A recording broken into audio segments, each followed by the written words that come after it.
punya alasan lagi untuk membujuk Subaru setelah dia mengoceh memalukan seperti itu di depannya. Dia juga heran mengapa Subaru selalu mengajaknya masuk ke dalam.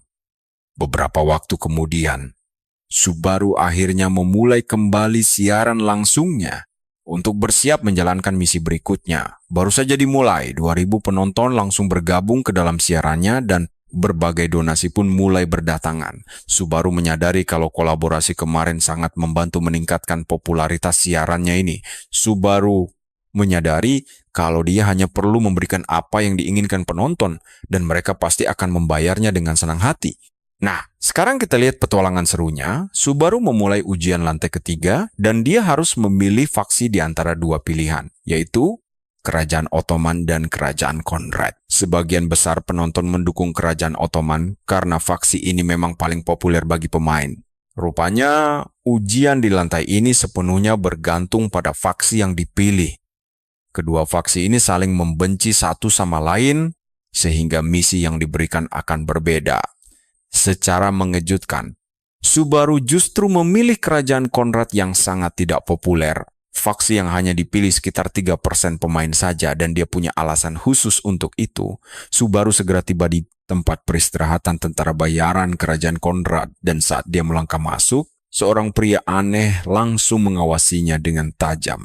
Pria itu terlihat seperti pembuat onar dan dia langsung bergerak cepat mendekati Subaru lalu sengaja menabrak bahunya dengan kasar. Namun, dia justru terkejut saat dirinya sendiri yang kehilangan keseimbangan membuktikan kalau Subaru sebenarnya sangat kuat. Bukannya berhenti, Subaru terus berjalan santai, membuat pria itu berteriak menyuruhnya melihat jalan. Ketika Subaru berbalik, pria itu langsung menantangnya dan menanyakan apa masalahnya. Subaru dengan santai menjawab kalau dialah yang bermasalah karena telah sengaja menabrak dirinya barusan. Dengan marah, pria itu mencengkeram baju Subaru, sambil menegaskan kalau Subaru hanyalah tentara bayaran peringkat E yang tidak pantas. Bicara lancang dengannya yang merupakan peringkat B. Suasana di dalam ruangan itu langsung memanas saat semua orang melihat pertikaian mereka berdua. Ternyata, mencari masalah dan menindas para pendatang baru memang sudah menjadi kebiasaan rutin bagi pria bermasalah itu. Karena pria bernama Vulture itu mengaku sebagai peringkat B, Subaru memutuskan untuk menguji kekuatannya. Dia langsung mengumpulkan petir di area kakinya. Dan sebelum Vulture menyadari apa yang terjadi, Subaru menendang tulang keringnya hingga dia terpental sangat jauh. Vulture menghantam tanah dengan sangat keras dan langsung pingsan seketika. Para tentara bayaran lainnya langsung melongo terkejut melihat kejadian tersebut. Dan mereka mulai bertanya-tanya apa yang sebenarnya baru saja terjadi. Mereka semua langsung naik darah saat tahu kalau Subaru hanyalah peringkat E yang berani pamer kekuatan. Mereka semua langsung menyerbu untuk menghajarnya. Tapi, dalam sekejap saja, Subaru berhasil menghajar mereka semua sampai babak belur dan tergeletak mengenaskan di lantai. Tepat setelah itu, seorang pria misterius bernama Raymond, penguji peringkat A, mendekat. Dan percayalah, petualangan luar biasa mereka berdua baru saja dimulai. Guys, mari kita mulai perjalanan gila ini. Raymond heran baru melihat Subaru dan langsung menanyakan misi apa saja yang sudah dia selesaikan. Subaru menjawab dia belum menyelesaikan banyak misi karena tentara bayaran peringkat E hanya punya pilihan tugas yang sangat terbatas. Para penonton langsung menyadari bahwa Subaru sengaja membuat keributan besar hanya demi mempercepat penyelesaian misinya di lantai 3. Ujian lantai ini mengharuskan mereka mengambil misi tentara bayaran demi mengumpulkan 10.000 poin pencapaian. Namun, upah peringkat E sangat kecil, tidak sampai 50 poin, membuat sebagian besar pemain terjebak di sini rata-rata selama lebih dari 1 tahun. Itulah alasan kenapa Subaru memilih jalan pintas. Dia tahu betul bahwa dirinya sama sekali tidak punya waktu untuk dibuang percuma. Raymond kemudian bertanya apakah dia seorang penjelajah dunia lain karena sudah sangat lama sekali mereka tidak melihat orang seperti dia. Raymond menegaskan bahwa meskipun Subaru tampak sangat hebat, dia tetap tidak bisa memberikan perlakuan khusus karena semua ada aturan mainnya. Subaru bersikeras pasti ada celah untuk memangkas prosedur itu. Namun Raymond malah berbalik bertanya padanya dengan nada yang agak sinis. Apakah ada gunanya memberikan keistimewaan pada penjelajah asing yang nantinya pasti akan pergi meninggalkan tempat ini begitu saja? Intinya, penduduk lokal menyebut para pemain sebagai penjelajah asing. Subaru lalu berjanji akan mewujudkan impian terbesar Raymond menjadi kenyataan. Nah, perhatikan bagian ini, ternyata ada satu cara instan untuk menyapu bersih seluruh ujian lantai, sesuatu yang bahkan belum sempat dicobanya dulu. Saat Raymond bertanya apa maksud perkataannya, Subaru dengan sangat tenang menjawab bahwa dia sedang membicarakan tentang gua petir legendaris itu. Subaru meyakinkan Raymond bahwa dia akan menyerahkan kendali gua itu sepenuhnya ke tangan Conrad. Raymond langsung terkejut setengah mati mendengar rencana gila itu, karena kenyataannya hanya tentara bayaran berperingkat A yang diperbolehkan mengambil misi berbahaya tersebut.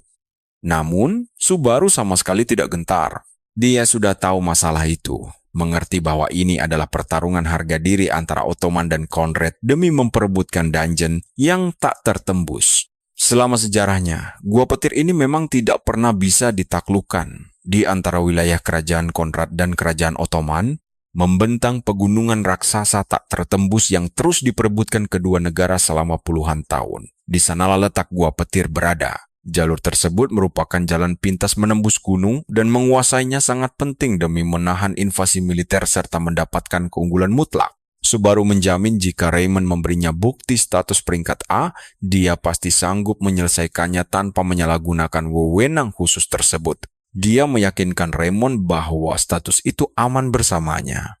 Raymond terdiam sejenak memikirkannya. Subaru mulai cemas karena jika lamarannya ditolak, dia terpaksa harus melumpuhkan Raymond di tempat. Setelah menimbang cukup lama, Raymond akhirnya memutuskan untuk menuliskan surat rekomendasi resmi agar Subaru bisa ikut dalam misi penyerangan. Raymond menjelaskan bahwa tim penyerang selalu membutuhkan tambahan kekuatan tempur yang besar dan waktu mereka sudah sangat mendesak. Tim tersebut dijadwalkan akan berangkat dalam waktu 5 hari lagi, jadi dia akan segera membawakan surat rekomendasi itu padanya. Raymond meminta Subaru menunggu, dan sesaat setelah dia pergi, seorang penonton menantang Subaru dengan taruhan 20.000 kredit. Kalian tidak akan percaya ini, tiba-tiba tumpukan kredit langsung mengalir deras agar dia menaklukkan gua petir itu sendirian. Subaru teringat bahwa 5 hari lagi adalah waktu krusial yang sangat dia tunggu. Turnamen lantai 3 akan berakhir saat itu juga. Dia curiga apakah pihak Blue Zone memang sudah merencanakan jadwal ini sejak awal. Raymond pun kembali membawa surat rekomendasi, masih setengah tidak percaya bahwa Subaru benar-benar berniat menembus gua petir yang mematikan itu. Raymond menceritakan bahwa dia pernah menantang gua itu di masa mudanya dan kehilangan setengah dari anggota pasukannya hari itu juga. Sambil menerima surat tersebut, Subaru dengan penuh percaya diri meyakinkan Raymond bahwa tragedi mengerikan seperti itu tidak akan terulang lagi. Raymond kemudian penasaran dan bertanya untuk apa surat itu sebenarnya, dan jawaban tak terduga yang keluar dari mulut Subaru adalah dia berencana pergi sendirian saja. Para penonton langsung terkejut karena itu berarti Subaru menerima tantangan gila dari mereka. Raymond langsung berteriak marah, menanyakan apakah dia sudah gila karena gua petir dirancang khusus untuk serangan kelompok berisi 20 orang. Sedangkan Subaru justru ingin pergi sendirian. Subaru hanya membalas bahwa dia mendengar pihak Conrad sedang mengalami krisis kekurangan pasukan tempur.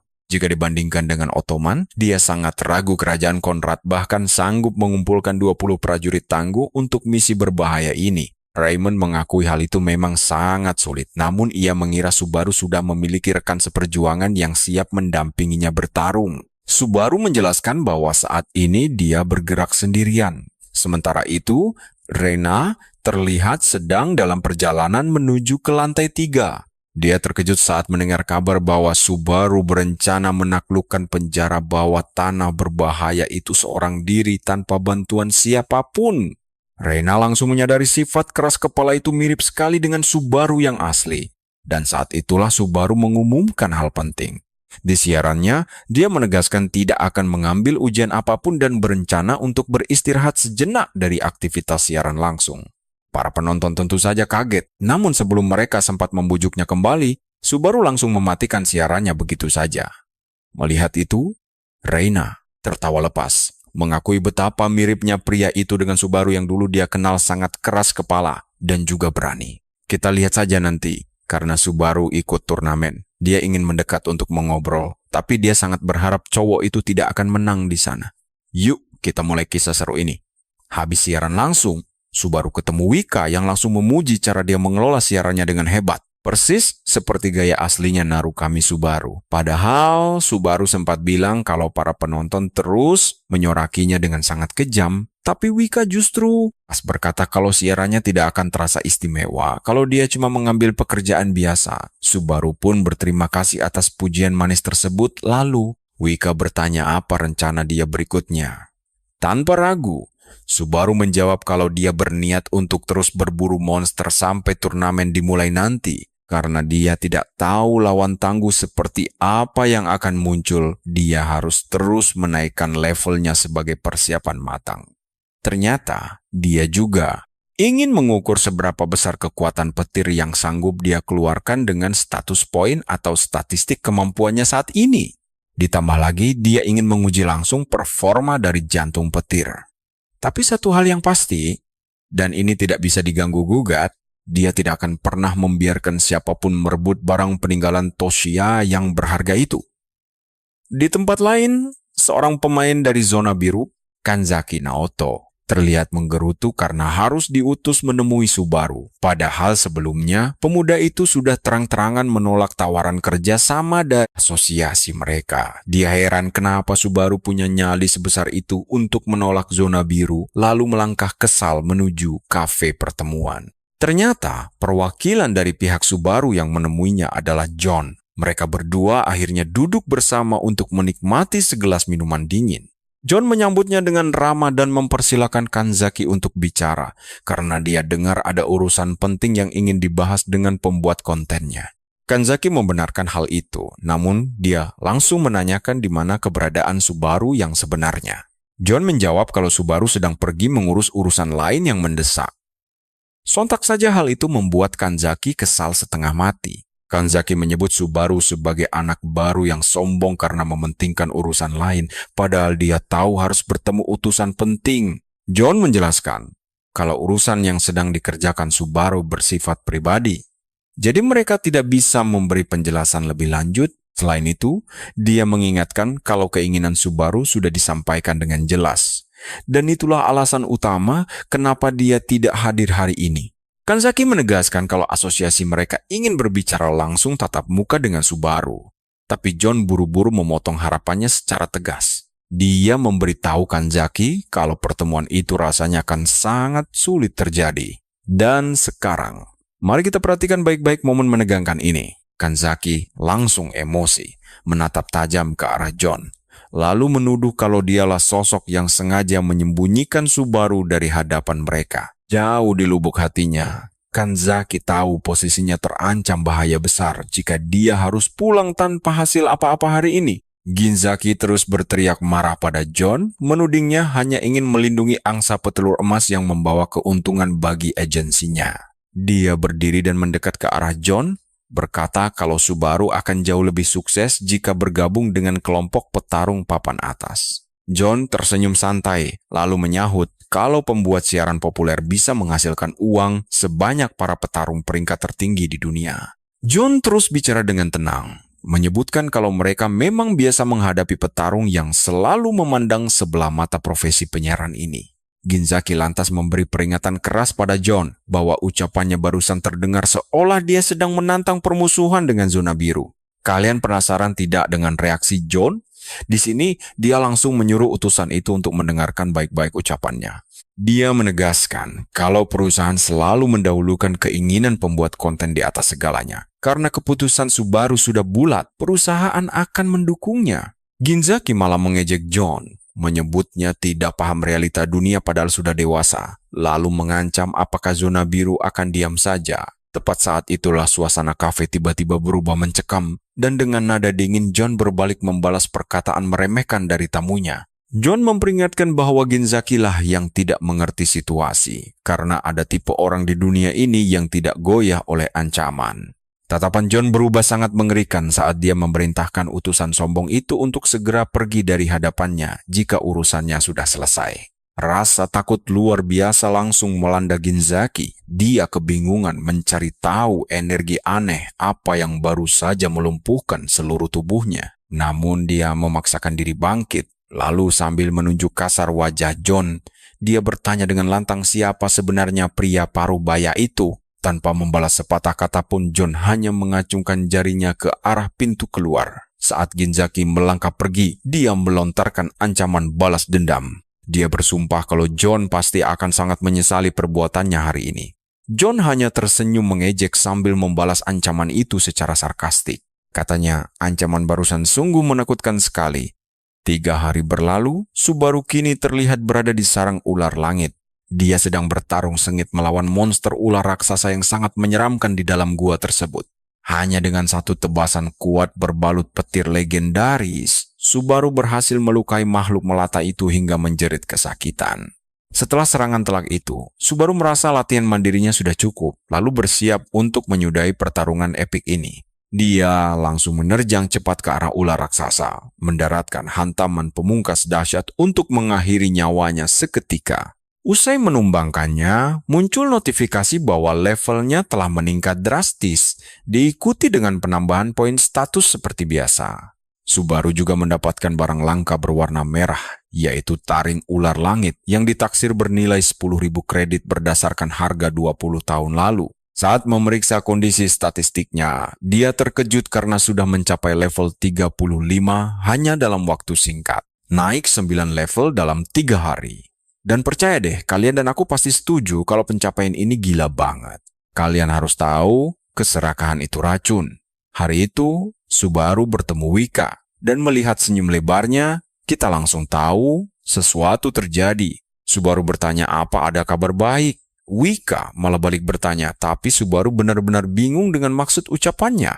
Wika terkejut karena Subaru belum menonton video kolaborasi mereka. Subaru beralasan kalau dirinya terlalu sibuk melakukan grinding monster. Wika tidak mempermasalahkannya, karena dedikasi tanpa batas itulah yang membuat dia dikenal sebagai sosok hebat Narukami Subaru. Tapi Wika mengingatkan bahwa ada satu hal besar yang membedakan dirinya sekarang dari Subaru yang dulu.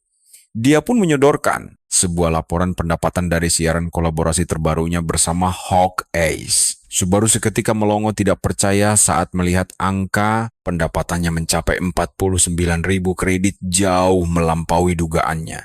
Namun, Wika datang bukan hanya membawa kabar baik itu. Wika menceritakan temannya yang bernama Kiyoharu, seorang pecandu judi berat. Berkat orang aneh itu, dia mempelajari satu hal penting. Subaru penasaran, lalu Wika menjelaskan tentang sistem taruhan khusus tempat orang memasang taruhan untuk menebak siapa pemenang turnamen. Semakin tinggi peluang menang seorang pemain dalam turnamen itu, maka nilai pembayaran atau payout rate-nya akan semakin kecil. Artinya, keuntungannya memang kecil tapi jauh lebih aman dan pasti.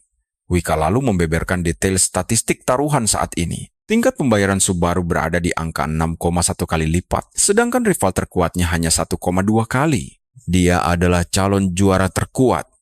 Kalian mau tahu siapa orangnya? Wika menyebut satu nama mengerikan, Omar Schneider. Wika menjelaskan bahwa Schneider adalah pemain zona biru yang bertahan di lantai 3 selama 10 tahun penuh demi sebuah obsesi. Dia sangat berambisi menaklukkan gua petir karena kefanatikan gilanya itu namanya sangat tersohor meski dia bukan streamer atau ranker. Wika menduga saat ini Schneider sedang menyusun rencana licik untuk menemuinya secara langsung. Bagi veteran itu, tantangan solo gua petir yang dideklarasikan Subaru di siaran langsungnya terasa seperti sebuah penghinaan besar. Tanpa sadar, Wika berbicara terlalu dekat hingga hampir mencium Subaru. Suasana mendadak menjadi sangat canggung di antara mereka. Subaru langsung menegurnya karena terlalu dekat. Wika langsung mundur dengan wajah merona merah menahan malu yang luar biasa.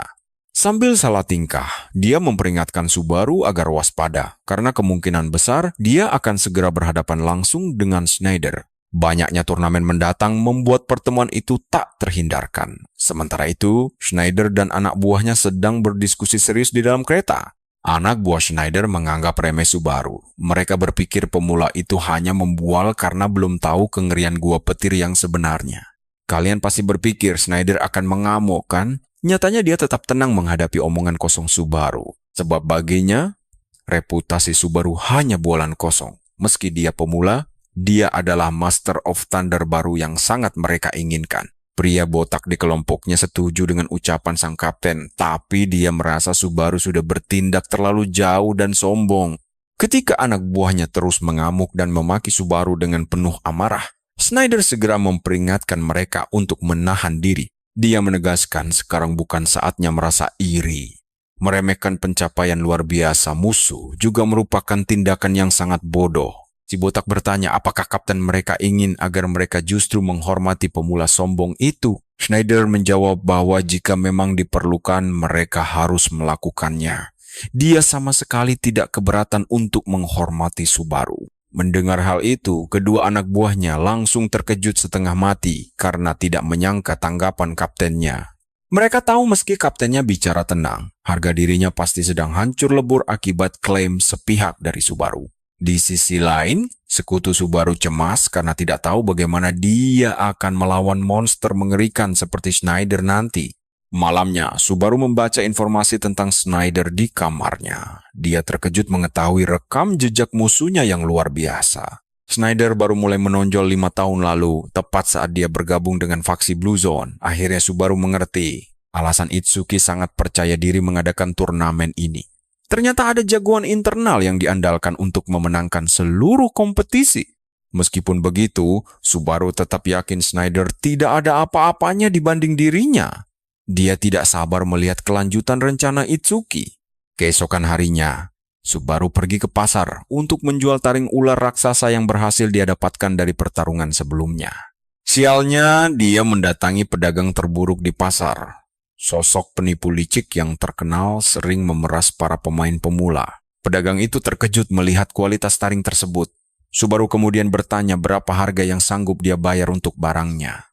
Si pedagang langsung memeriksa taring tersebut dan menyadari kondisinya sangat mulus tanpa cacat sedikit pun. Apalagi ini adalah item tingkat S berharga tinggi. Tapi karena Subaru salah memilih tempat transaksi, penipu ini berniat melakukan aksi liciknya. Dia berniat memeras Subaru tanpa peduli dia pemain pro atau bukan. Pedagang itu akhirnya mulai melancarkan tipu muslihatnya. Dia memuji kondisi taring itu namun berbohong dengan menyebutnya hanya item tingkat B hingga tingkat A saja. Dia membual ada goresan kecil yang merusak nilainya, lalu terus mengoceh bahwa harga pasar taring ular sedang anjlok. Bagaimana kelanjutan nasib Subaru? Kita lihat saja apakah penipu ini akan mendapat pelajaran setimpal nantinya. Kalian dan aku bakal melihat bagaimana si licik ini menawar 8.000 karena Subaru tidak tahu harga setelah 20 tahun. Dia hampir saja menerima tawaran itu sebelum sebuah suara dari belakang berteriak bahwa taring tersebut bernilai 15.000. Kredit itu setara harga taring ular langit yang sangat langka. Sehingga pembeli bebas menentukan harga sesuka mereka sendiri. Subaru pun berbalik untuk melihat siapa orang itu, dan dia sangat terkejut saat mengetahui bahwa sosok itu adalah ternyata Schneider. Suasana mendadak menjadi tegang saat mereka berdua saling menatap tajam satu sama lain. Lalu kemudian mereka pergi ke kafe untuk mengobrol. Subaru langsung meminta Schneider menjelaskan tujuannya karena mereka bukanlah teman dekat yang bisa nongkrong santai. Apalagi pergi kencan berdua. Subaru juga dibuat heran karena Schneider malah memesan menu parfait manis yang terasa sangat aneh. Schneider mulai angkat bicara, mengingatkan janji Subaru tempo hari yang mengaku sanggup menaklukkan Gua Guntur sendirian tanpa bantuan siapapun. Karena Schneider masih meragukan klaim tersebut, Subaru pun dengan tegas mengulangi ucapannya tepat di depan wajah pria itu. Schneider mengaku awalnya mengira Subaru hanya bocah sombong dan Subaru pun langsung bertanya apakah pandangan itu kini sudah berubah. Schneider menjawab bahwa peluangnya 50-50, namun dia bersedia memberikan setengah rasa hormatnya kepada Subaru atas keberanian yang dimilikinya. Dia mengakui talenta luar biasa Subaru, tapi tetap tidak sudi jika anak baru ini dibandingkan dengan sosok legendaris Narukami Subaru. Awalnya Subaru menganggap Schneider hanya orang aneh, tapi melihat keseriusan bicaranya, dia tahu pria ini tidak sedang main-main. Subaru lantas menyindir apakah Schneider menyeretnya ke sini hanya untuk memberi pujian dan tepukan manja di kepala. Schneider menjawab tidak. Perhatikan baik-baik di sini, dia malah menyuruh Subaru agar segera menarik kembali semua klaim konyol yang pernah diucapkannya tempo hari. Klaim sepihak bahwa dia bisa menaklukkan Gua Guntur sendirian, yang dianggap Schneider hanyalah sebuah omong kosong akibat kebodohannya. Schneider menyuruhnya menyalakan siaran langsung lalu meminta maaf dengan tulus, tapi Subaru merasa kesepakatan ini sangat tidak adil baginya. Schneider berdalih dia tidak memaksanya melakukan itu sekarang juga. Namun jika Subaru kalah dalam turnamen yang akan datang nanti, dia harus mengakui ketidakdewasaannya secara terbuka di depan publik. Subaru menyetujui tantangan tersebut, namun dia juga mengajukan syarat sendiri. Subaru berjanji akan menyerahkan seluruh informasi berharga mengenai Gua Guntur yang dia miliki jika dia kalah dalam turnamen. Schneider menyepakatinya sambil tersenyum lebar karena dia merasa sangat yakin tidak akan mungkin terkalahkan oleh pemula seperti Subaru. Setelah mengatakannya, dia pun pergi berlalu. Sepeninggal lawannya, Subaru bergumam bahwa Schneider tidak menyia-nyiakan 10 tahun terakhirnya dengan sia-sia. Sementara itu di Azure Sky, Kiyoharu sedang sibuk memantau jalannya persiapan turnamen bergengsi yang sedang ramai dibicarakan tersebut. Dia berpikir bahwa dirinya pasti akan ikut berpartisipasi seandainya dia masih berada di lantai 3 menara saat ini. Namun dia bimbang harus memasang taruhan untuk siapa di antara Schneider atau Subaru karena keduanya sama-sama memiliki potensi besar. Kemenangan Schneider sudah hampir pasti meski keuntungannya tipis, sedangkan Subaru menawarkan hasil melimpah namun risiko kekalahannya pun jauh lebih tinggi. Kita tahu taruhan begini sangat berisiko dan tepat saat dia mau memasang, panggilan telepon dari Wika tiba-tiba masuk mengejutkannya. Dia panik setengah mati hingga melempar ponselnya sambil menuduh Wika memata-matai aktivitasnya secara rahasia, padahal Wika langsung tahu dugaannya bahwa Kiyoharu sedang sibuk berjudi taruhan turnamen. Kiyoharu berteriak kesal menanyakan di mana dia memasang alat penyadap, tapi Wika membantahnya. Dia menjelaskan bahwa tujuannya menelepon adalah untuk membahas hal krusial lainnya, yang ternyata masih berkaitan erat dengan urusan taruhan. Kiyoharu kaget saat mendengarnya.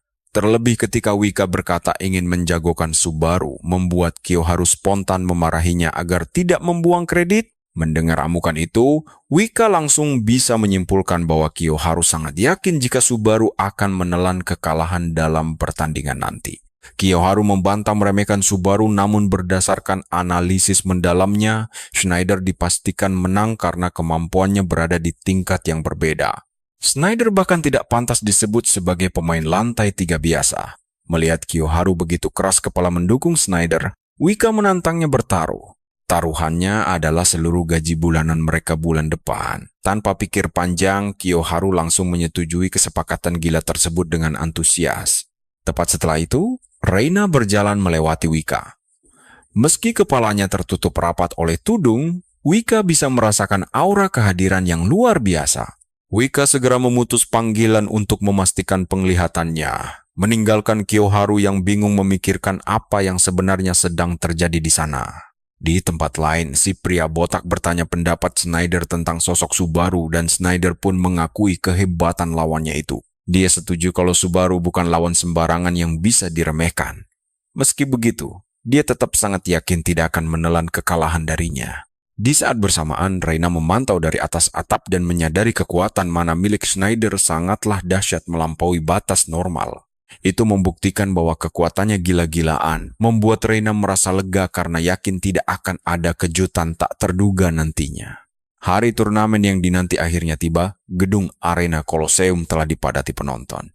Begitu Subaru melangkahkan kaki memasuki lapangan, seluruh penonton bersorak menyambutnya dengan gemuruh. Meski begitu semua orang tahu dia masih menduduki peringkat kedua di bawah sang pemuncak klasemen. Siapa lagi kalau bukan Schneider? Saat Schneider masuk, gemuruh riuh penonton meledak 3 kali lipat meneriakkan namanya dengan histeris. Saksikan bersama. Pertarungan epik ini resmi dimulai saat sang pembawa acara wanita akhirnya muncul di langit. Yuk kita saksikan bersama saat Mizuha dari Blue Zone, guild penyelenggara turnamen, memperkenalkan dirinya dan menjelaskan bahwa turnamen akan dibagi menjadi babak kualifikasi dan acara utama, lalu memamerkan hadiah yang bisa dimenangkan, yaitu sepatu Talaria milik Toshia. Begitu Subaru melihat sepatu itu, dia langsung bersumpah dalam hati bahwa dia harus mendapatkannya kembali, membawa pulang sepatu Toshia tersebut. Sementara itu, Wika terlihat sedang menonton dari tribun penonton sambil menunggu Subaru untuk memulai kembali siaran langsungnya. Tiba-tiba, dia mendengar seseorang mengumpat kasar di sebelahnya. Dan saat dia menoleh, dia menyadari bahwa itu adalah wanita yang sama yang sempat berpapasan dengannya di jalanan tadi. Kali ini dia memakai topeng Subaru untuk menyembunyikan wajahnya. Sebelum turnamen dimulai, Subaru memulai siaran langsungnya. Dan para penonton pun langsung heboh. Lagi, karena mereka semua penasaran menanti hasil akhir turnamen ini. Subaru meminta maaf karena sempat menghilang, namun mereka menegaskan bahwa mereka akan selalu mendukungnya. Subaru merasa terkejut melihat betapa hebohnya para penonton, dan dengan banyaknya pesan yang masuk, dia sampai kewalahan membacanya. Seorang penonton kemudian memberinya misi khusus untuk memenangkan turnamen demi mendapatkan 30.000 kredit, yang membuat Subaru terkejut lalu berterima kasih. Beberapa penonton tidak percaya bahwa Subaru bisa memenangkan turnamen ini, dan mereka hanya mampir untuk melihatnya kalah secara langsung. Nah, perhatikan, baik-baik karena turnamen akhirnya dimulai. Sang pembawa acara memunculkan payung hijau raksasa di atas arena yang membuat semua orang terpukau. Begitu seluruh arena tertutup, para pemain langsung dikirim ke babak penyisihan. Dan mereka diberitahu, jika mereka mati, maka akan gugur.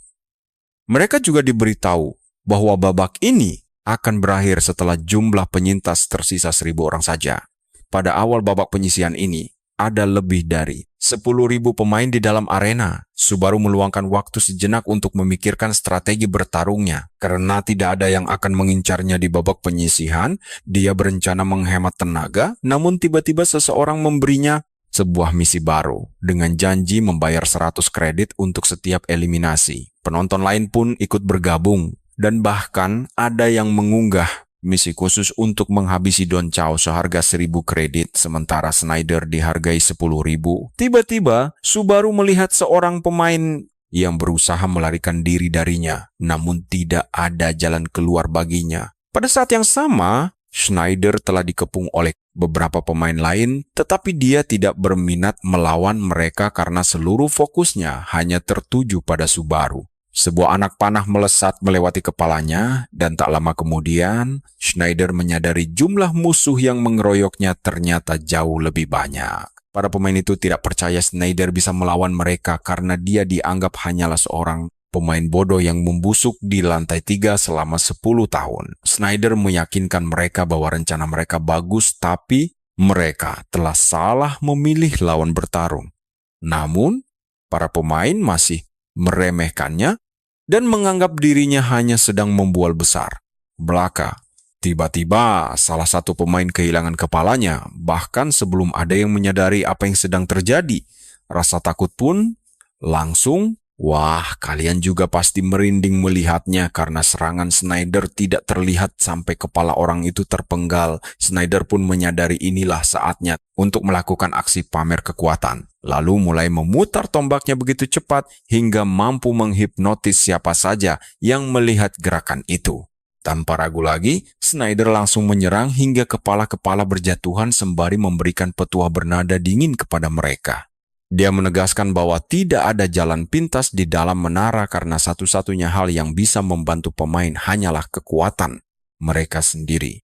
Tatapan dingin Schneider mendominasi layar kaca dan membuat para penonton terperangah, kagum. Sementara itu, di medan tempur, para pemain yang tadinya bermulut besar kini mulai berlarian ketakutan demi menyelamatkan nyawa mereka sendiri. Pemain yang cukup berani mencoba meyakinkan mereka yang kabur untuk tetap bertahan dan bertarung karena ini hanyalah ujian biasa. Sementara itu, pandangan Reina sepenuhnya terfokus pada aksi hebat Schneider, dan dia bisa melihat dengan sangat jelas bahwa kemampuan pria itu berada di tingkat yang jauh berbeda. Reina sangat yakin jika Schneider berhasil naik ke lantai yang lebih tinggi, dia pasti akan menembus peringkat teratas.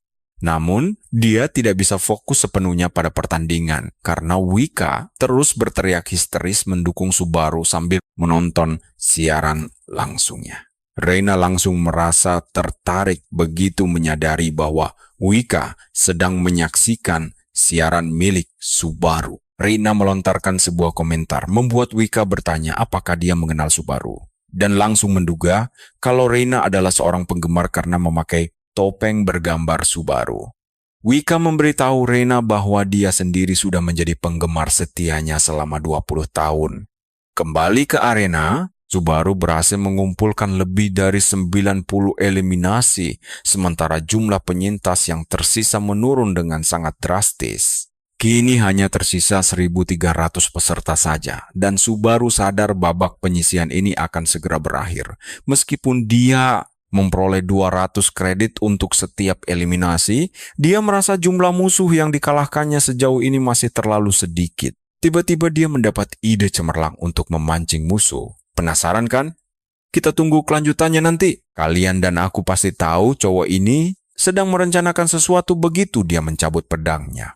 Penonton yang pintar langsung menyadarinya. Mereka paham dia sedang memancing agro agar para pemain langsung menyerangnya. Detik berikutnya, Subaru menebas pohon raksasa di depannya dalam sekali tebas. Tapi, dia sengaja mengalirkan petir ketebasannya agar terlihat keren sekaligus memberitahu kehadirannya kepada semua orang.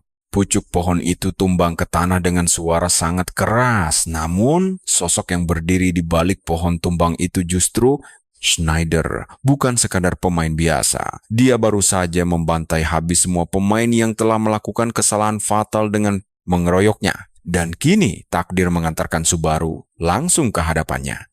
Schneider pun berkata dengan suara dingin bahwa dia telah menemukan Subaru. Namun Subaru membalas kalau dialah yang menemukannya duluan. Penonton pun langsung mengingatkan Subaru bahwa ada 10.000 kredit yang sedang dipertaruhkan, jadi dia tahu harus berbuat apa. Schneider pun sangat bersemangat dan mengajak menyudahi perseteruan ini sekarang juga. Aura Subaru membara di depan layar penonton, menandakan dia akan segera merebut hadiah 10.000. Kredit itu lebih cepat dari dugaannya. Tiba-tiba, tombak Schneider melesat melewati kepala Subaru yang untungnya masih sempat dia hindari agar tidak kehilangan kepalanya. Kekuatan tombak itu seketika menghancurkan pohon besar di belakang Subaru dalam sekejap mata, dan disinilah ketegangan dimulai. Schneider mengejek Subaru masih sempat bernapas karena sisa 202 pemain. Subaru merasa ada yang ganjil. Serangan tadi bukanlah skill melainkan murni teknik bertarung. Dia tamat jika sampai kehilangan arah ujung tombak musuh.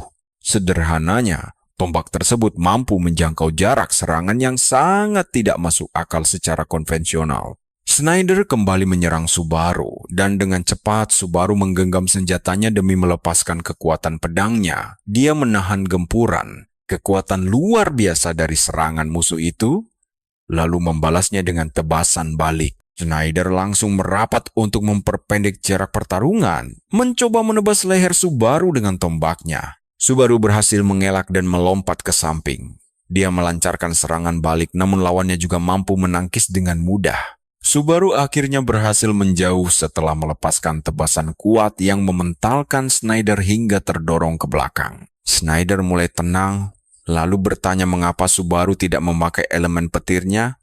Yang dijawab Subaru bahwa itu hanya buang-buang energi.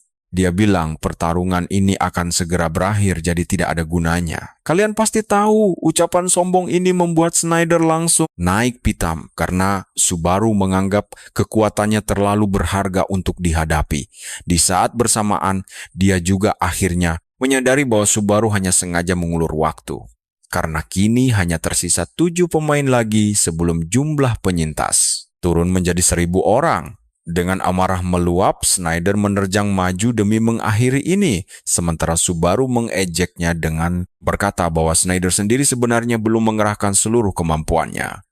Namun, sebelum Schneider sempat menyelesaikan tebasan mautnya itu, jumlah penyintas resmi menyentuh angka 1.000 dan babak penyisihan pun usai. Saat mereka mulai dipindahkan ke area tunggu, Schneider memperingatkan Subaru agar bersiap untuk duel mereka berikutnya di masa depan. Subaru membalas dengan jemawa kalau dia hanya perlu menunggu sebentar lagi untuk menagih 10.000 kredit taruhannya. Setibanya di ruang tunggu, para pemain diberi waktu istirahat selama 30 menit. Subaru menatap telapak tangannya sendiri yang ternyata sedang bergetar hebat. Dia mengakui bahwa dia hampir saja terdesak di detik-detik terakhir pertarungan. Dan seandainya saja duel itu berlangsung sedikit lebih lama lagi, dia mungkin sudah tewas. Di luar dugaan, jumlah penontonnya melesat naik hingga 11.000 orang. Dia teringat ucapan Wika tentang dinding pembatas streamer di angka 10.000 penonton. Begitu seorang streamer berhasil menembus angka 10.000, mereka bisa bertahan hidup di industri ini. Subaru menyadari siaran bersama Schneider telah membawa keuntungan besar baginya. Meski begitu, dia tetap merasa cemas memikirkan kenyataan bahwa petarung skuad Schneider saja tidak mampu menaklukkan Gua Guntur. Di tempat lain, Shu juga menyaksikan siaran tersebut dan menyadari bahwa Schneider memegang kendali atas laga tadi. Hal ini membuatnya heran mengapa Schneider masih tertahan di lantai 3. Padahal, Subaru memiliki satu keunggulan mutlak dibanding Schneider, yaitu elemen petir miliknya. Meskipun Shu sangat mengharapkan adanya kejutan besar, dia pesimis hal itu akan terwujud melihat performa sejauh ini. Sembari menunggu pertandingan dimulai kembali, Subaru mulai mencairkan sisa kredit yang dia kumpulkan. Hal itu membuat penontonnya terkejut karena dia mengklaim kredit secara tiba-tiba tanpa disadari penonton. Dia berniat menggunakan kredit tersebut untuk memperkuat skill Wedge of Greed miliknya. Setelah menghabiskan 80.000 kredit, dia kini hanya menyisakan 16.000 poin. Tapi untuk memperkuatnya lagi, dia butuh 160.000 kredit demi mencapai peringkat A. Dengan tingkatannya saat ini di peringkat B, Subaru yakin dia punya peluang menang. Subaru terdiam memikirkan strateginya sementara para penonton bertanya-tanya apa yang sedang dia rencanakan. Di saat bersamaan, Mizuha dapat laporan tentang rencana pencurian sepatu itu. Percayalah, kelanjutan kisah ini akan semakin seru untuk kita saksikan bersama. Kalian dan aku bakal melihat bagaimana Reina mengincar sepatu itu. Tapi markas besar Gilda mendadak mengirimkan bala bantuan ke arena. Saat Mizuha menanyakan siapa pemimpin timnya, Amon tiba-tiba muncul dan menjawabnya sendiri. Mizuha benar-benar terkejut, lalu langsung bertanya kenapa sosok sekuat Amon mau turun ke lantai 3. Amon menjawab bahwa Itsuki sedang sangat kesal, membuat Mizuha langsung penasaran. Apakah ini berhubungan dengan Subaru? Ini soal Subaru dan Schneider, tapi Amon menyebut ada masalah lain yang mengancam keselamatan sepatu itu. Sementara itu, Wika masih heran kenapa ada orang bermana raksasa yang menonton turnamen ini. Tiba-tiba, Reina melepas topengnya, dan wajah aslinya terlihat sangat berbeda dari biasanya. Dia kemudian memperkenalkan dirinya sebagai sosok bernama Tamai, lalu meminta Wika berhenti memanggilnya Nona. Dengan gugup Wika menjawab bahwa aura luar biasa itu membuatnya harus sopan pada dirinya. Wika juga tahu kalau Reina pasti telah berlatih sangat keras sejak lama sekali. Bukan cuma itu saja, Wika juga sadar kalau Reina sedang memakai teknik penyamaran tingkat tinggi. Reina cukup terkesan dengan kepekaan Wika karena awalnya dia cuma ingin menguji kemampuannya saja. Reina juga tidak yakin Wika adalah pembunuh kiriman Itsuki karena mereka tidak akan banyak bicara. Wika lalu membalas bahwa dia yakin Reina punya alasan yang sangat kuat karena semakin hebat seseorang, semakin banyak rahasia yang harus disembunyikan. Wika langsung bertanya apakah Reina berniat mengacaukan turnamen. Lalu Reina menantangnya balik tentang apa yang akan dilakukannya. Perhatikan ini. Wika langsung melepaskan aura mematikan dan bersumpah akan menghentikan Reina apa saja risikonya nanti jika dia berani mengacaukan turnamen ini. Setelah 30 menit berlalu, babak final pun resmi dimulai. Para pemain diberitahu bahwa format final kali ini adalah perebutan wilayah kekuasaan mereka masing-masing. Mizuha pun mulai menjelaskan aturan mainnya. Begitu pertandingan dimulai, setiap pemain akan mendapatkan satu wilayah khusus. Hanya maksimal 2 orang saja yang boleh masuk ke satu area. Mereka harus bertahan sekaligus menyerang wilayah lawan. Jika berhasil mengalahkan musuh, maka wilayah kekuasaan mereka otomatis akan direbut sepenuhnya. Intinya, Kuasai wilayah sebanyak mungkin dan hancurkan siapa saja yang berani menantang kalian di sana.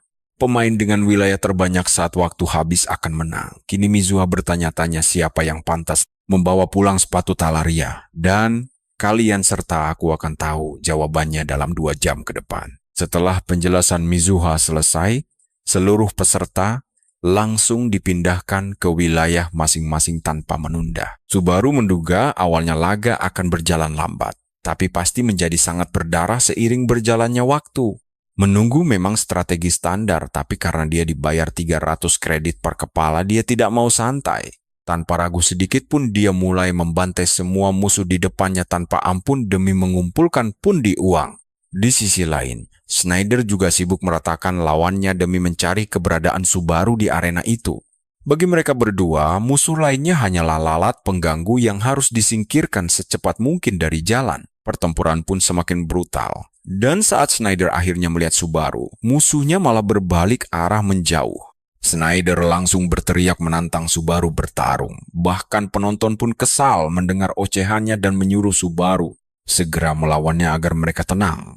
Tapi Subaru menolak karena dia masih harus berburu kredit.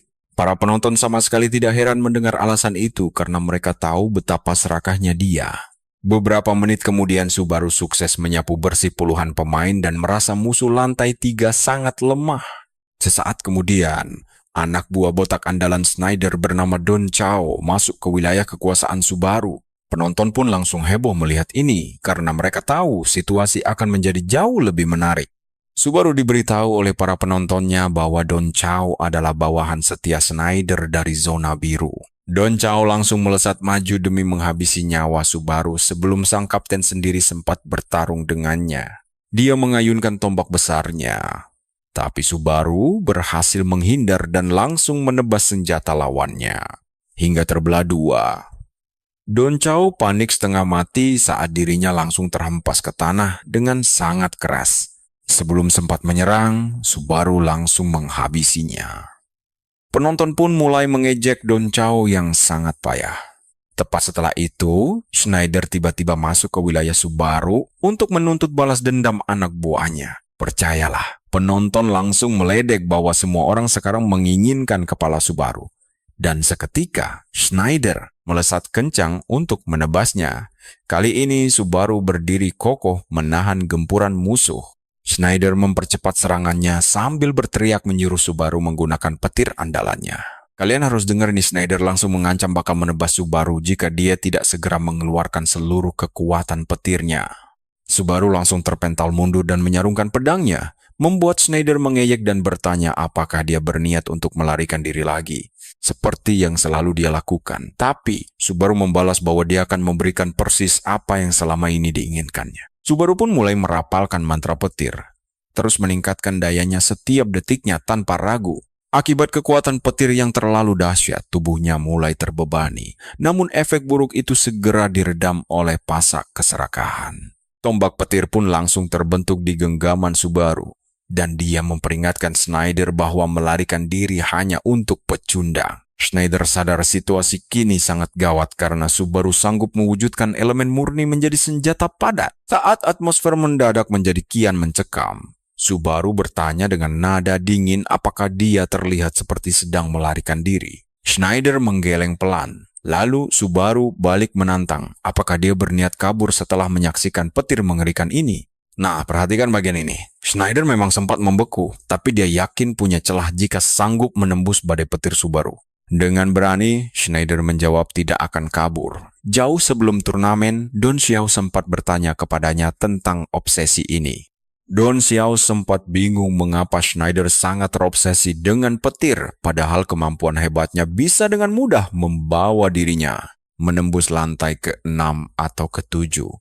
Namun, Schneider hanya menjawab bahwa orang yang fokus pada satu hal sering lupa tujuannya. Dia menjelaskan bahwa dalam kondisi terbaik hal itu disebut keyakinan, sementara dalam kondisi terburuk itu hanyalah sebuah obsesi buta belaka. Namun, Schneider menegaskan, jika dia berhasil melewati rintangan besar ini, seluruh hidupnya akan berubah. Makanya dia tidak boleh menyerah. Kembali ke arena, Schneider mengerahkan seluruh tenaganya untuk menghadapi Subaru demi membuktikan tekad baja yang dia miliki. Dia sadar bahwa Subaru kini telah menjadi obsesi keduanya lalu menerjang maju dengan niat membunuh yang sangat pekat. Subaru sendiri tidak berniat menahan diri demi menghormati latihan keras yang dijalani Schneider selama 10 tahun terakhir ini. Keduanya langsung saling menerjang dengan tombak masing-masing, dan benturan itu seketika memicu ledakan dahsyat yang meluluh lantakkan medan perang, meninggalkan sisa energi mengerikan. Sementara itu, Wika mengancam Reina bahwa dia rela mempertaruhkan segalanya demi menghentikannya. Sebagai manajer Subaru, dia tidak ingin turnamen ini kacau, karena itu pasti akan merusak karir penyiaran sang pemain. Reina pun tampak sangat terkejut dan tidak percaya saat mengetahui fakta tak terduga bahwa Wika adalah manajer pribadi Subaru. Namun anehnya, Wika langsung melupakan ancamannya sendiri dan mendadak curhat dengan penuh emosional mengenai pekerjaannya tersebut. Dia bercerita betapa sulitnya mendapatkan posisi itu dan bagaimana dia harus mengabaikan orang-orang bodoh yang meremehkan Subaru. Yang dia maksud tentu saja Kiyoharu dan John.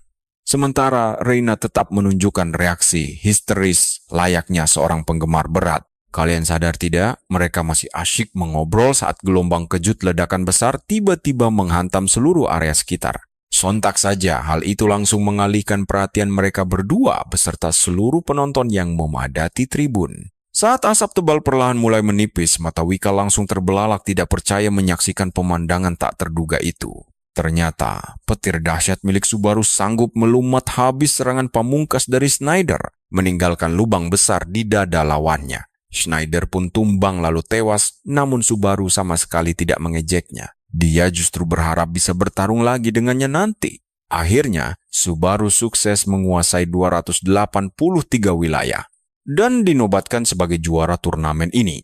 Kembang api meriah dinyalakan sementara para penonton berteriak histeris kegirangan.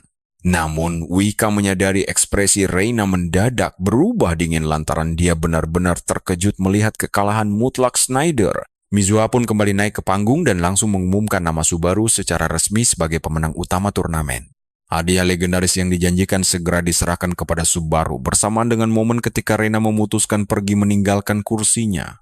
Saat memegang sepatu itu, Subaru seketika diselimuti rasa nostalgia mendalam karena kenangan manis 20 tahun silam. Dalam kilas balik, terlihat Toshiya berlarian di dalam apartemen sambil marah-marah mencari siapa yang memakai sepatunya. Dia hampir melampiaskan kekesalannya pada orang yang salah sebelum sang pelaku asli akhirnya menampakkan diri di hadapannya. Parahnya lagi, ternyata Sako yang berbadan paling besar adalah pelakunya. Toshiya hampir pingsan lalu langsung berlari menerjang Sako, menendang dadanya dengan keras karena nekat memakai sepatunya padahal sudah diperingatkan. Di saat keduanya sibuk baku hantam anggota tim lainnya, malah tertawa lepas melihat kelakuan mereka karena Toshiya yang bertubuh paling mungil justru kerap membuat onar. Kembali ke arena nyata, para penonton menduga Subaru sengaja mengincar sepatu itu hanya untuk dijual kembali dengan harga selangit. Tetapi Subaru langsung menegaskan bahwa dia sama sekali tidak berniat menjualnya. Mizuha pun kebingungan, dan Subaru segera menjelaskan bahwa dia hanya merespons obrolan para penonton setianya di kolom komentar. Mizuha membenarkan hal itu, dan mari kita tunggu kelanjutan kisah seru mereka berikutnya.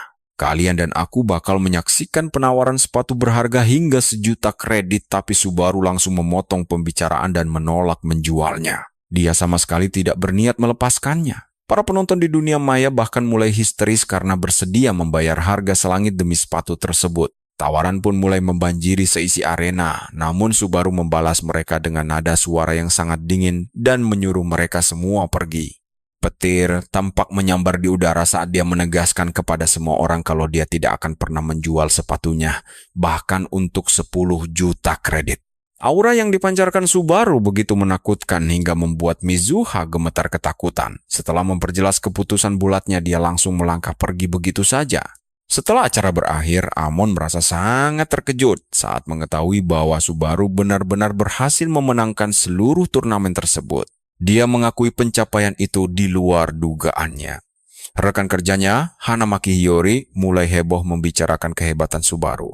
karena sanggup menumbangkan petarung kuat sekelas Schneider. Hiyori lalu bertanya, apakah Subaru baru ini bisa menyamai sosok Subaru yang asli? Hiyori menambahkan bahwa banyak orang mulai membandingkan mereka, menganggap jika versi lama bisa melakukannya, versi baru pun harus bisa.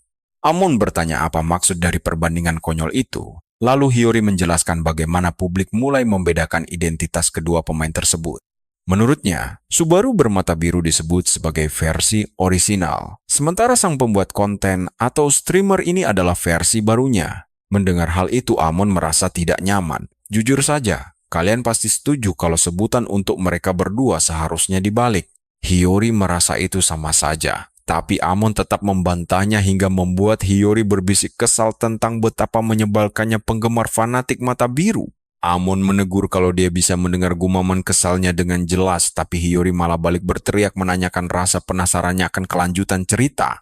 Amon menjawab dengan santai bahwa apapun yang terjadi nanti, mereka tetap memiliki tugas penting yang harus segera diselesaikan saat ini, yaitu melaksanakan misi utama mereka untuk segera menangkap pencuri sepatu misterius yang sedang menjadi buronan rahasia saat ini. Ternyata, Amon dan Hiyori tidak bergerak berdua saja karena mereka telah menyiapkan satu pasukan khusus untuk bersiap-siap. Di tempat lain, Subaru merasa sangat gembira bisa mendapatkan sepatu berharga itu demi bisa membuka jalan untuk menemui Toshiya kembali. Dia mengucapkan terima kasih kepada penontonnya karena berkat misi menantang dari mereka, dia berhasil melewati turnamen sulit ini. Sepatu legendaris peninggalan Toshiya yang bernama Talaria ini merupakan barang unik yang mampu meningkatkan kecepatan bergerak sebesar 25%, serta menambah daya lompatan hingga 15%, ditambah dengan keahlian khusus pelangka awan yang bisa diaktifkan 2 kali sehari. Namun, sebagian besar penonton merasa efek tersebut kurang mengesankan dan menganggap sepatu itu terlalu biasa untuk sebuah barang langka. Para pemain berpengalaman pun langsung menceramahi mereka bahwa perlengkapan penambah kecepatan sangatlah berharga bagi para petarung tingkat tinggi. Tiba-tiba, Subaru menerima pesan teks mengejutkan dari Uika yang memberitahukan bahwa dia melihat seorang wanita misterius dengan gerak-gerik mencurigakan. Firasat buruk menyelimuti Uika, membuat Subaru ikut bertanya-tanya tentang apa yang sebenarnya sedang direncanakan oleh wanita tidak dikenal itu. Terlebih karena Uika secara khusus memperingatkan kalau target utama dari sosok mencurigakan tersebut pastilah hadiah utama dari turnamennya. Tanpa disadari, Reina sedang berdiri di atas atap mengamatinya dengan tatapan penuh keraguan. Meskipun dia bisa melihat jelas kalau sepatu incarannya sudah berada di tangan Subaru. Setelah merenung sejenak, Reina akhirnya membuang semua keraguan di hatinya. Dia bersiap menyerang pergelangan kaki Subaru demi merebut sepatu tersebut. Sementara itu Subaru justru melangkah santai menuju sebuah bar untuk merayakan kemenangannya bersama Uika yang masih sangat bersemangat. Uika langsung mengucapkan selamat sambil menyodorkan segelas minuman hangat. Nah, sekarang perhatikan baik-baik saat Subaru langsung menanyakan kelanjutan pesan misterius yang dikirimkan oleh temannya itu sebelumnya. Uika bercerita bahwa dia sempat berpapasan dengan seseorang yang sangat aneh saat sedang menonton pertandingan seru tadi. Subaru meminta penjelasan lebih lanjut dan Uika menceritakan ada seorang pemain wanita yang terus menyembunyikan wajahnya di balik topeng. Dia memakai topeng yang persis seperti milik Subaru. Awalnya Uika mengira dia mencurigakan, tapi mereka akhirnya mengobrol dengan akrab. Bahkan menyadari kalau wanita itu juga seorang penggemar berat. Namun, keanehan terjadi saat Subaru diumumkan keluar sebagai pemenangnya. Raut wajah wanita itu tiba-tiba berubah sangat aneh, dan Uika mencoba meniru ekspresinya yang tampak sangat terkejut itu. Ekspresinya terlihat sangat kecewa, seperti baru saja dicampakkan, hal yang mustahil ditunjukkan oleh seorang penggemar sejati yang melihat idolanya menang. Setelah kejadian itu, wanita tersebut menghilang begitu saja. Uika sempat mencoba mengejarnya. Namun dia kehilangan jejak dengan sangat cepat. Kemampuannya untuk menyembunyikan keberadaan sangatlah hebat membuat Uika yakin kalau dia bukanlah pemain biasa. Mendengar penuturan itu, Subaru langsung merenung untuk menebak siapa sosok penggemar misterius yang memiliki kemampuan menyelinap sehebat itu. Uika kemudian teringat satu detail penting dan menceritakan reaksi Reina saat ditanya mengenai kekagumannya pada Subaru bermata biru. Wajah wanita itu mendadak terlihat sangat bernostalgia, seolah dia sedang mengenang masa lalu yang sangat berharga bersamanya. Seketika ingatan Subaru langsung terhubung, dan tanpa membuang waktu dia langsung berlari keluar dari kedai kopi dengan terburu-buru. Meskipun Uika terus meneriakinya dari belakang, dia menghiraukannya dan terus berlari kencang. Di tempat lain, Reina menyadari ada pengintai. Ternyata Itsuki mengirim orang untuk mengejarnya. Tenang saja, kalian dan aku bakal menyaksikan pertarungan seru mereka di video berikutnya. Sini, temani aku melihat Reina yang ingin menyerang. Tiba-tiba, dia melihat Subaru lari menjauh di kejauhan dan bertanya-tanya kemana tujuannya. Reina mengamati situasi di sekitarnya dan dia merasa hanya butuh waktu 5 detik saja baginya untuk mencuri sepatu itu darinya. Dia bahkan ingat pernah berjanji pada Shu bahwa dia akan mengambil kembali sepatu itu. Namun dia benar-benar kehilangan keinginan mencuri sepatu dari Subaru. Intinya, semua yang dilakukan Subaru mengingatkannya pada Subaru yang asli. Reina akhirnya menyerah mengambil sepatu itu.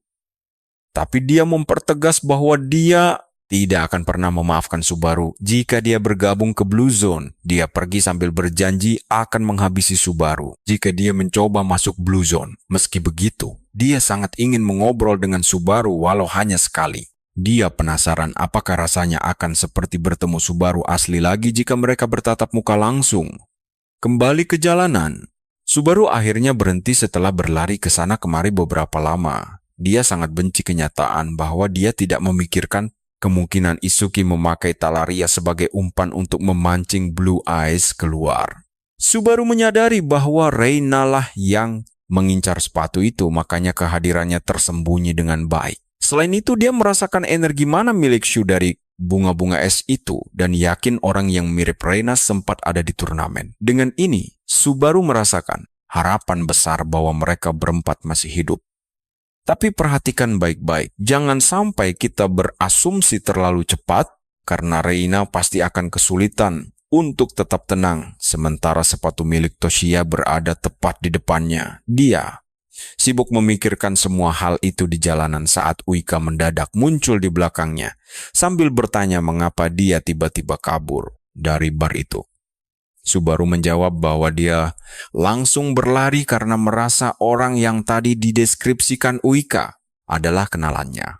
Uika terkejut mendengar hal ini dan Subaru membalas bahwa dia pasti salah lihat. Hal itu membuat Uika mengajukan pertanyaan sulit kepada Subaru. Apakah dia punya teman?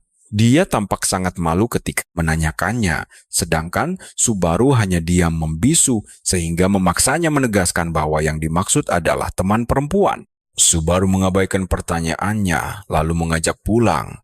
Dia berjalan terburu-buru meninggalkan Uika yang berlari mengejarnya sambil bertanya, apakah dia telah menyinggungnya. Kemudian, Amon dan Hiyori masih mengintai pencuri sepatu saat Amon menerima pesan teks untuk mundur. Hiyori kaget mendengarnya dan Amon menyebutkan bahwa perintah itu datang langsung dari Itsuki. Hiyori kesal saat mendengarnya karena penantian lama mereka sia-sia. Kalian pasti merasakan kekesalan Hiyori juga kan? Amon berkata jika pencuri itu benar-benar datang, mereka tidak akan membiarkan orang lain pergi membawa hadiah utamanya begitu saja. Amon percaya Itsuki hanya terlalu banyak berpikir dan dia menambahkan bahwa Itsuki yakin orang-orang dari Blue Eyes tetap akan datang meskipun mereka tahu itu jebakan. Hiyori terkejut mendengarnya karena awalnya dia mengira semua ini hanyalah rumor tak berdasar. Amon juga memberitahu Hiyori bahwa dirinya sangat ingin percaya itu cuma rumor biasa. Tapi melihat pergerakan Itsuki, hal ini mungkin memang benar-benar terjadi. Ternyata, beredar kabar populer bahwa Narukami Subaru tewas dikhianati oleh Blue Eyes. Di saat bersamaan, Subaru sedang berdiri di atap sambil membaca artikel tentang kematiannya, dan dia menemukan rumor bahwa dia mati di tangan rekan-rekannya sendiri. Akhirnya dia paham mengapa rekan-rekannya bersembunyi. Karena ini sudah berjalan 20 tahun lamanya, Subaru sangat yakin kalau Itsuki sekarang berada di tempat yang bahkan tidak bisa dia jangkau lagi. Subaru tahu bahwa untuk menyusul Itsuki sebagai seorang pemula saat ini, dia butuh sesuatu yang jauh lebih istimewa. Sesuatu yang spesial, seperti tombak yang dia tunjukkan di turnamen. Pada dasarnya dia berhasil menciptakan kembali barang legendaris sekali pakai yang dia gunakan di lantai kedua untuk mengalahkan Grog. Subaru mengira dia tahu segalanya tentang petir. Namun tampaknya jalan di depannya masih panjang untuk menguasainya. Petir pada dasarnya adalah sebuah kekuatan dahsyat yang diinginkan para Titan dan dewa, namun manusia merebutnya untuk melawan balik mereka. Hal ini membuat Subaru bertanya-tanya, apakah dia sudah menggunakan kekuatan petir dengan benar selama ini? Selain itu, Subaru cukup yakin dia akan mempelajari sesuatu jika berhasil menyelesaikan gua petir. Kemudian, Kiyoharu terlihat membungkuk kepada Wika dalam panggilan video karena Wika memenangkan taruhan dan menguras semua uangnya. Wika memastikan dia menempelkan kepalanya ke tanah sambil mengejeknya, mengatakan bahwa suaranya tidak terdengar jelas. Meskipun Kiyoharu memohon dengan sekuat tenaga, Wika terus saja merundungnya karena dia kini menjadi pecundang miskin. Kiyoharu memberitahu Wika bahwa dia sangat bangkrut setelah membayar semua hutangnya hingga tidak bisa membayar tagihan listrik miliknya. Dia mencoba merayu Wika agar membantunya, namun Wika tidak goyah. Dia mulai bertingkah konyol hanya untuk menarik perhatian Wika, tapi Wika mengusirnya karena jijik. Dan percayalah, kita akan melihat keputusasaan Kiyoharu berikutnya. Kalian harus dengar ini cerita dimulai saat Wika meminta bantuan. Lalu Subaru pergi ke bar menemui Schneider yang sudah menunggu. Subaru memesan minuman yang sama, tapi dia langsung heran saat tahu Schneider ternyata cuma memesan bir murah biasa. Schneider menjelaskan kalau ini sudah jadi kebiasaannya sejak dulu, karena saat anggotanya masih banyak, dompetnya bisa langsung kering.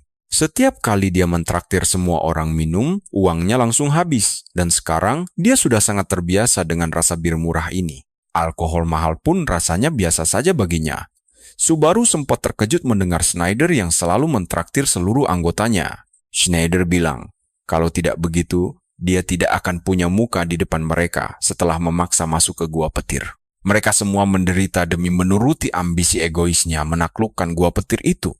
Schneider bercerita bahwa dulu mereka sangat miskin, berbeda jauh dengan kondisi sekarang. Dulu mereka sama sekali tidak pernah mendapat dukungan dari gilda manapun. Apalagi berburu juga sangat sulit karena kemampuan mereka yang masih sangat pas-pasan. Pemain butuh banyak kredit hanya untuk ikut ujian, tapi kalau mati di tengah jalan, mereka kehilangan segalanya dan makin terpuruk, bahkan makin parah. Namun, mereka tidak punya pilihan lain selain terus berburu karena hanya jalan itu yang tersisa. Sampai pada suatu hari yang sial, mereka pergi berburu seperti biasa, demi mengumpulkan biaya ujian dan menaikkan level. Nah, coba kalian bayangkan, ketegangan ini mereka mendadak bertemu ular langit raksasa tanpa persiapan apapun. Tanpa ada peluang untuk menang, seperti yang bisa ditebak, 4 orang dari mereka langsung tewas di tempat. Dan mereka bukan orang asing, melainkan sahabat terbaik Schneider sendiri. Subaru lalu bertanya apakah mereka membencinya. Schneider menjawab dengan serius bahwa mereka sangat membencinya sampai ke tulang karena jeritan histeris mereka terus terngiang di telinganya. Mereka terus berteriak marah dan bertanya, apa hebatnya gua petir itu sampai mereka semua harus mati sia-sia di sana. Schneider menceritakan kepedihan itu dengan sangat emosional, membuat Subaru langsung teringat pada mantan rekan satu timnya sendiri. Merasa sangat tertekan, Subaru langsung memotong cerita Schneider dan menyuruhnya berhenti karena dia sudah tidak sanggup mendengarnya lagi. Schneider bertanya apakah Subaru merasa kasihan padanya, dan Subaru menjawab bahwa orang normal pasti sudah menyerah setelah itu. Namun Schneider menegaskan kepada Subaru bahwa dia sama sekali tidak akan pernah mundur atau menyerah begitu saja. Teman-temannya tewas karena dia yang mengajak mereka, jadi menyerah bukanlah pilihan yang bisa dia ambil sekarang. Dia bertanya pada Subaru, apa arti kematian teman-temannya jika dia menyerah? Bukankah pengorbanan mereka semua akan menjadi sia-sia? Itulah alasan kenapa dia sangat terobsesi dengan gua petir selama ini. Meski dia tidak memaksa Subaru untuk mengerti perasaannya. Namun, berkat kedatangan Subaru, dia akhirnya melihat secercah harapan baru yang sudah sangat lama dia nantikan. Subaru bingung kenapa dirinya disebut sebagai harapan, tapi Schneider bersiap menjelaskan kondisi sebenarnya dari gua petir tersebut. Kalian pasti penasaran kan? Schneider akhirnya mulai menjelaskan apa yang sebenarnya tersembunyi di dalam gua petir itu. Kembali ke markas rahasia, Shu mulai panik karena tidak mendapat kabar dari Reina dan takut Itsuki telah menangkapnya. Amarahnya memuncak saat membayangkan sesuatu yang buruk menimpa Reina. Shu langsung melepaskan energi sihirnya. Sihir dahsyat itu membekukan seluruh ruangan hanya karena bayangan kematian Reina, dan dia bersumpah akan menghabisi Itsuki tanpa ampun. Di tengah amukannya yang meledak-ledak, tiba-tiba masuk sebuah pesan singkat dari Reina yang berisi permintaan maaf. Ternyata Reina meminta maaf karena gagal mendapatkan sepatu itu kembali. Shu langsung berteriak histeris karena sangat terkejut. Beberapa saat kemudian, Subaru kembali memulai siaran langsungnya, membuat para penontonnya terkejut melihat latar tempat yang asing. Mereka langsung membanjiri kolom komentar dan bertanya, apakah hari ini dia benar-benar akan menantang gua petir yang legendaris. Subaru mengonfirmasi hal tersebut dan menjelaskan bahwa itulah alasan utama mengapa dia sengaja melakukan siaran langsung hari ini. Di tengah obrolan seru dengan penonton, tiba-tiba seorang pemain mendekat dan bertanya apakah dia adalah sang penyiar terkenal. Pemain itu dengan gugup mengaku bahwa kelompok mereka juga mendapatkan misi khusus untuk menaklukkan gua petir yang sama. Saat melihat ke belakang orang itu, Subaru mendapati satu tim penuh sudah berbaris rapi menunggunya untuk bergabung. Tapi tiba-tiba, Subaru menerima pesan pribadi dari Awika yang memperingatkan bahwa rombongan itu sebenarnya cuma mau memanfaatkan ketenarannya. Mereka sengaja membentuk tim dadakan demi mendompleng namanya. Subaru pun langsung berbalik dan menanyakan niat asli mereka. Pemain tersebut berkelit dan meyakinkan Subaru bahwa kemampuan timnya pasti akan sangat berguna selama ekspedisi berbahaya ini berlangsung. Salah satu dari mereka bahkan menegaskan kalau mereka sama sekali tidak berniat panjat sosial atau memanfaatkan namanya. Subaru hanya bisa menarik napas dalam-dalam mencoba menahan diri sebelum akhirnya memberikan jawaban tegas kepada mereka. Dia hanya berkata bahwa dia berharap semua orang mau berjuang sekuat tenaga di sana. Subaru terpaksa menerima mereka demi reputasinya. Menurut kalian, apakah tim dadakan ini bakal membantu atau malah jadi beban? Halo teman-teman, mari kita lihat bagaimana Subaru langsung membuat ketua timnya kesal karena tidak mau mengikuti aturan sistem mereka. Subaru berbalik lalu menegaskan kepada kelompoknya bahwa dia tidak bisa menghabisi semua orang hanya karena sedang tidak mood saja. Pemimpin kelompok itu sangat terkejut mendengar jawabannya dan langsung meminta Subaru mengulangi apa yang baru saja dia katakan tadi. Dia memperjelas bahwa mereka sama sekali bukanlah rekan satu tim, melainkan hanya orang asing yang kebetulan sedang jalan bersama. Setelah itu mereka berkumpul di titik pertemuan pinggiran kerajaan Konrad untuk bersiap memulai misi perjalanan berbahaya ini. Di sana mereka menemui kapten tentara bayaran ranking S bernama Demon yang langsung terheran-heran melihat banyaknya rombongan Subaru. Dia mengeluh karena terlalu banyak orang, bahkan langsung meremehkan Subaru dengan menyebutnya sebagai tentara bayaran kelas bawah ranking E. Hinaan Demon semakin menjadi-jadi setelah tahu Subaru adalah orang dunia lain mengejeknya sebagai pemuda bodoh yang suka membuang nyawa. Subaru kesal mendengarnya, lalu bertanya pada penonton apakah dia harus menghabisi Demon. Dia ingin menjadikannya umpan burung hering, membuat para penontonnya terkejut dengan idenya. Mereka heran Subaru tahu hewan itu. Namun, Subaru merasakan haus darah mengerikan dari Demon yang berasal dari membunuh manusia. Sementara itu, di wilayah pinggiran kerajaan Autumn, Schneider bersama pasukannya sedang bersiap-siap untuk memulai misi mereka. Perhatikan bagian ini, tiba-tiba seorang pemain zona biru bernama Polyman muncul memberitahu Schneider bahwa pasukannya dikirim langsung oleh markas. Dia membawa pasukannya untuk bergabung dalam penyerangan yang berarti Schneider terpaksa harus memulangkan setengah dari seluruh anak buahnya. Keputusan mendadak ini membuat Schneider terkejut, namun Polyman justru langsung mengejeknya tanpa ragu. Dia menyindir bahwa semua kekacauan ini terjadi karena Schneider gagal mempertahankan aset berharga seperti Subaru. Schneider yang kesal kemudian menantang Polyman menanyakan apakah dia bisa melakukan tugas itu lebih baik. Polyman dengan sombong menjawab bahwa dia tidak mungkin kalah dari seorang pemula yang baru mencapai lantai ketiga. Bahkan dia mengejek Schneider yang sampai membuang waktu 10 tahun lamanya di lantai 3 tersebut. Mendengar itu, Don Chow emosi dan hampir menarik senjatanya. Namun untungnya Schneider segera menahannya tepat waktu. Poliman malah menyuruh mereka bersyukur atas kedatangannya, karena kini mereka punya peluang menaklukkan gua petir yang legendaris. Don Chow berteriak geram, ingin memberi pelajaran, tetapi Schneider memintanya untuk mengabaikan kesombongan pria menyebalkan itu. Menurutnya, mengganti beberapa pemula tidak akan berpengaruh banyak pada rencana penyerangan gua yang sangat berbahaya ini. Schneider berbisik bahwa ada satu ucapan musuh yang benar, membuat Don Chow penasaran bertanya tentang hal itu. Jawabannya adalah keyakinan bahwa kali ini mereka benar-benar akan berhasil menembus dan menyelesaikan tantangan gua petir. Kalian pasti setuju kalau penonton siaran Subaru juga kesal melihat para parasit ini datang merusak suasana perjalanannya. Di tengah jalan, Demon menyadari suasana sekitar terasa aneh karena pintu masuk gua seperti buatan manusia. Subaru tidak terlalu paham maksud perkataan itu, namun tak lama kemudian mereka akhirnya tiba di depan gua petir. Di sana terdapat gerbang raksasa, dan Demon memperingatkan bahwa sambaran petir dahsyat terus-menerus menghalangi siapapun untuk masuk. Itulah sebabnya mereka harus menunggu waktu yang tepat. Tiba-tiba ketua kelompok parasit mendekat dan bertanya kepada Demon. Dia penasaran ingin tahu sudah berapa kali Demon mencoba menantang bahaya di dalam gua mengerikan ini. Demon menjawab ini adalah kali ketiganya, menegaskan bahwa sangat sedikit petarung yang bisa kembali dengan selamat dari sana. Pria itu kembali mendesak, menanyakan alasan mengapa Demon terus-menerus menantang maut di tempat berbahaya seperti itu.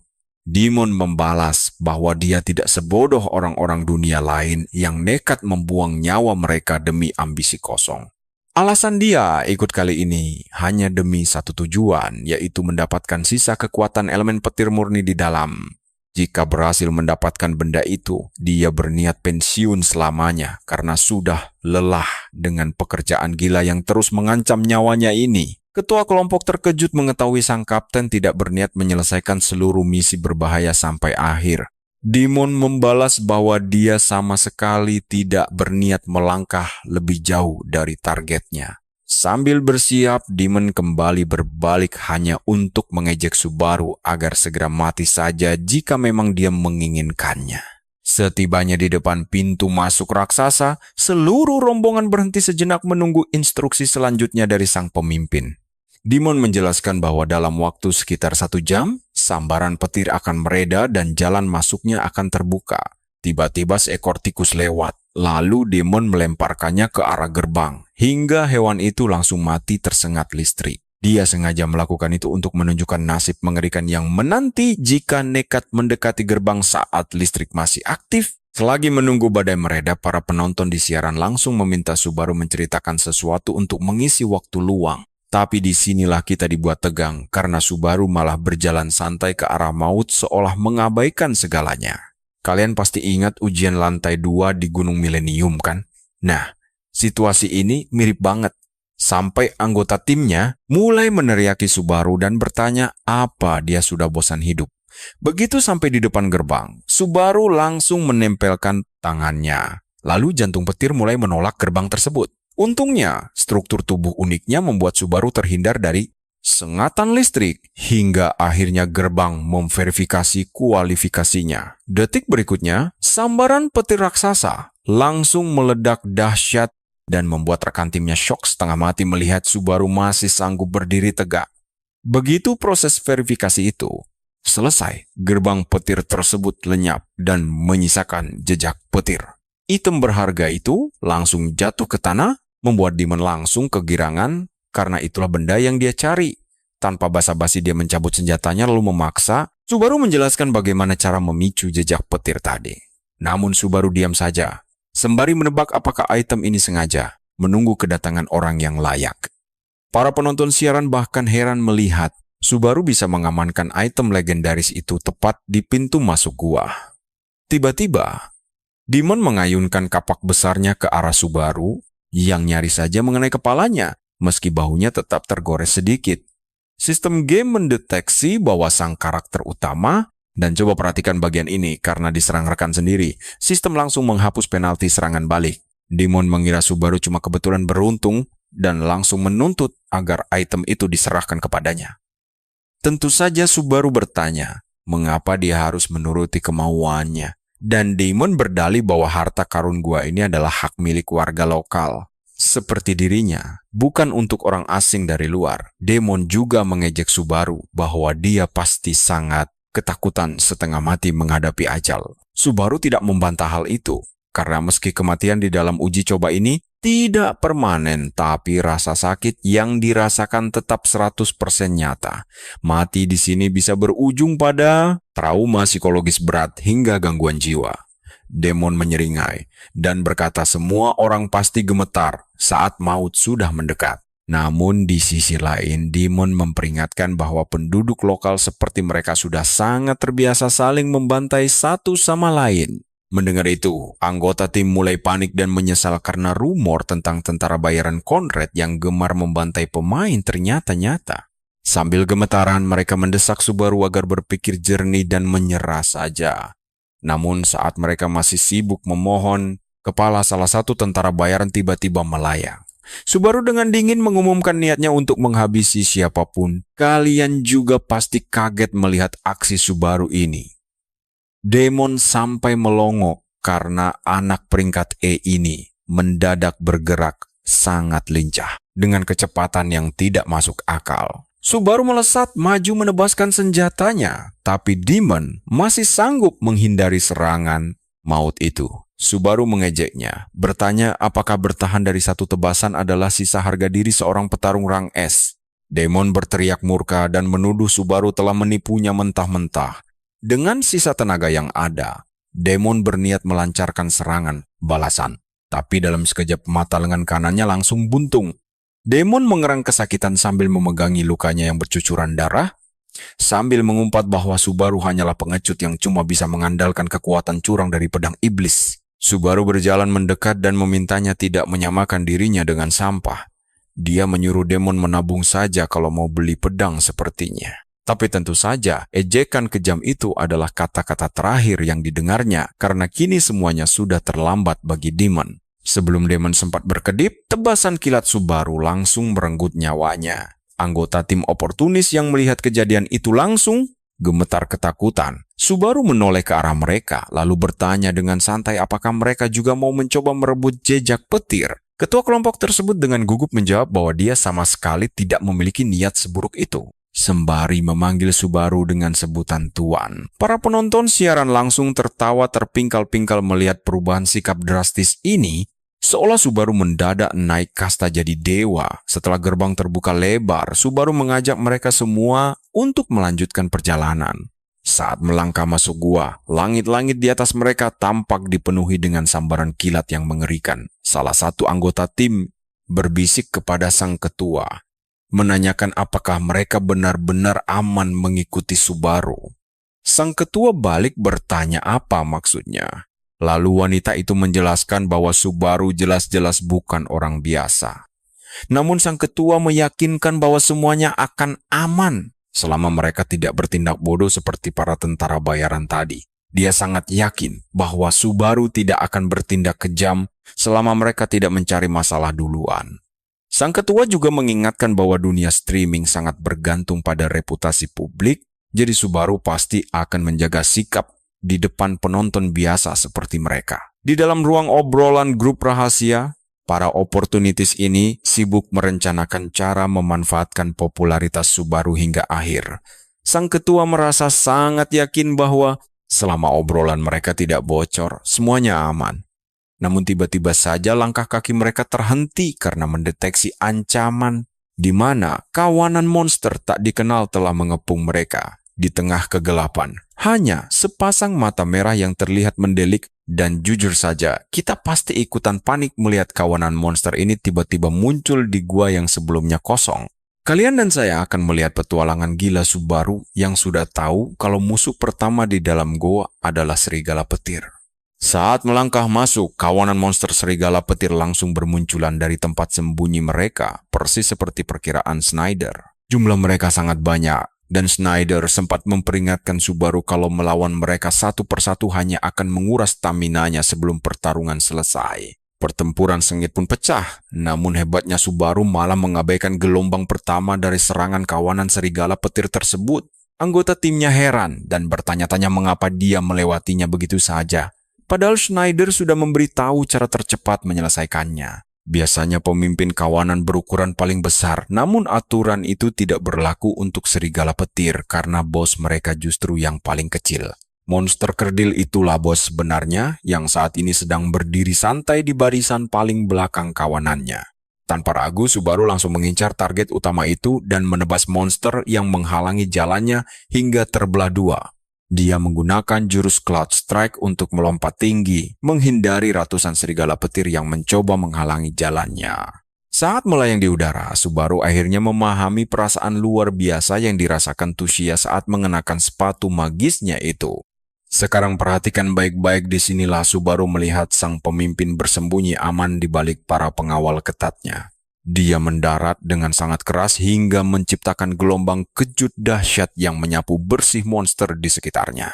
Bos serigala itu langsung menerjang maju, tetapi Subaru berhasil mengalirkan petirnya dengan cepat untuk melakukan serangan balasan yang mematikan. Tebasan kuatnya langsung membelah pemimpin kawanan itu menjadi dua, dan sistem segera memberitahu bahwa amukan serigala telah mereda. Kemenangan ini juga membuat level Subaru naik drastis. Tampaknya mengalahkan bos adalah kunci kemenangan mutlak seperti kata Schneider. Saat serigala-serigala lain mulai panik kehilangan arah, Subaru tiba-tiba berteriak lantang memberikan perintah keras kepada mereka. Dia menyuruh mereka duduk dan secara mengejutkan seluruh kawanan itu langsung patuh karena dia kini adalah bos baru mereka. Notifikasi sistem muncul menjelaskan bahwa keberhasilan menundukkan serigala petir memberinya akses penuh untuk mengendalikan mereka di dalam gua. Anggota timnya benar-benar tercengang melihat kejadian itu dan langsung bertanya heran bagaimana hal gila seperti ini bisa terjadi. Namun Subaru mengabaikan pertanyaan mereka dan malah menyuruh semuanya untuk segera bergerak masuk lebih dalam lagi ke goa itu. Dia kemudian memerintahkan kawanan serigala petir pengikutnya untuk ikut berbaris di belakang, membuat rekan setimnya terdiam 1000 bahasa. Kawanan monster buas itu kini berjalan patuh seperti prajurit setia di bawah komando sang jenderal perang utama. Subaru berjalan gagah di depan memimpin pasukan serigalanya yang berbaris rapi di belakangnya. Tidak lama kemudian, mereka tiba di area goa yang luas. Dan Subaru langsung memerintahkan serigala-serigalanya untuk melolong keras. Lolongan mereka bergema kencang membuat seluruh anggota tim panik ketakutan, bingung dengan apa yang sebenarnya sedang direncanakan oleh Subaru. Benar saja, dalam sekejap berbagai monster mengerikan mulai bermunculan dari segala penjuru goa dan mengepung posisi tim mereka. Mereka berteriak panik menyuruh Subaru menghentikan lolongan itu sebelum seluruh monster di dalam goa ini berkumpul ke sini. Mungkin kita berpikir dia gila, tapi Subaru justru sengaja memancing mereka agar bisa berburu di bawah kepungan musuh. Dia menenangkan timnya agar tidak perlu cemas karena dia punya perlindungan penuh dari kawanan serigala petir miliknya. Namun ketua tim mengingatkan bahwa posisi mereka saat ini sangatlah rentan dan berbahaya. Subaru langsung menegaskan kembali bahwa sejak awal mereka hanya menumpang. Jadi sekarang mereka harus bisa bertahan hidup dengan usaha sendiri. Tanpa memedulikan keluhan mereka lagi, Subaru langsung maju menerjang dan mulai menebas monster-monster itu sendirian. Sementara itu, John dan asistennya yang sedang menonton siaran langsung tersebut tampak sangat terkejut melihat aksi nekat Subaru. Sang asisten merasa cemas lalu bertanya kepada John apakah tindakan ekstrem Subaru ini benar-benar diperbolehkan. John menjawab dengan santai bahwa itu adalah keputusan penuh Subaru.